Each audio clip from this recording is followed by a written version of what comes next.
This week I dig Fashion Week, the instrumental soundtrack by Death Grips.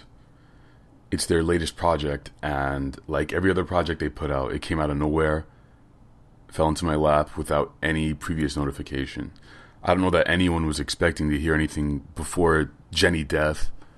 Not that we expect anything out of these guys except for them to be eccentric and confusing and to put out music that surprises us for the most part. With this album, Fashion Week, all you get are the sounds.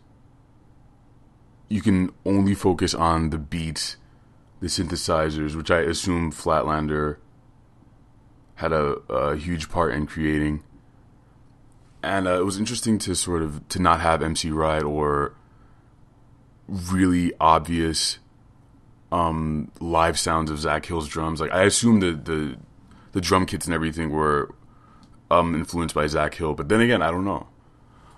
This album is really impressive to me in terms of being able to allow me to call up certain imagery, which I think is essential of any soundtrack. I'll find that whenever I listen to an instrumental or a soundtrack that doesn't have words in it, something that usually accompanies a movie or a video game, I'm able to imagine places or things and 2D images or 3D images a lot easier because for some reason words cloud my ability to do that. So whenever I'm listening to an average Death Grip song where MC Riot is screaming, I'm focusing on I don't know what I'm actually doing. I'm sort of tuning out and just listening to the song, and I take it just as a musical experience, but I'm not getting much imagery in my head. With this Fashion Week, it was different for me. The thing I kept imagining for some reason were N64 soundtracks and boss fights from N64 video games. And I think I came to this conclusion from the heavy bass and repetitive deep synths and the drums in these songs. You get this foreboding feeling like something is coming after you, or you're about to go around the corner and you see a giant lava area with a giant troll in there or something like that. I might have also gotten this from the fact that you feel like your speakers are going to blow out in some of these songs, even if you're listening to it at the lowest level. This is also really great workout music, I'll find. Get pumped up, you go to the gym, pump some iron.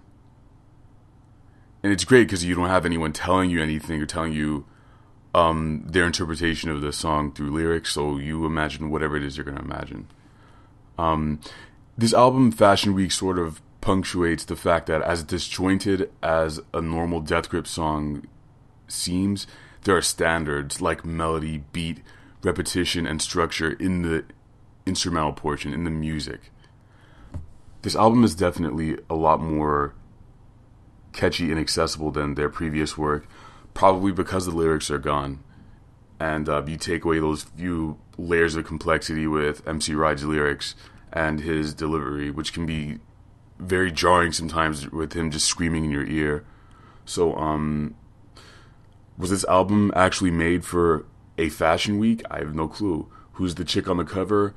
I don't know. When's Jenny Death gonna come out? Maybe in February 10th. That's what everyone thinks, but really, do you have any clue? Like, can you really predict what's gonna happen? I have no idea. But what I do know is that you can click on this white square while I tell you where my favorite tracks are, and it'll take you directly to the Death Grips YouTube. My favorite tracks are 1, 3, and 10.